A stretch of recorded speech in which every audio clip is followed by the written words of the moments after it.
أعوذ بالله من الشيطان الرجيم.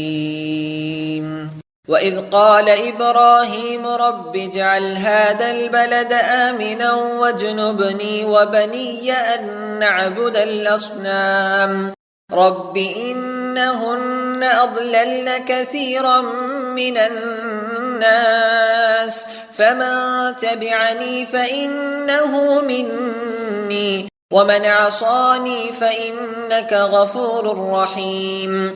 ربنا إني أسكنت من ذريتي بواد غير ذي زرع عند بيتك المحرم ربنا ليقيموا الصلاة فاجعل أفئدة من الناس تهوي إليهم وارزقهم من الثمرات لعلهم يشكرون.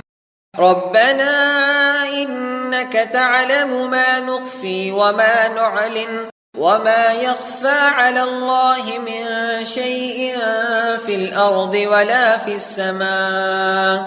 الحمد لله الذي وهب لي على الكبر إسماعيل وإسحاق إن ربي لسميع الدعاء.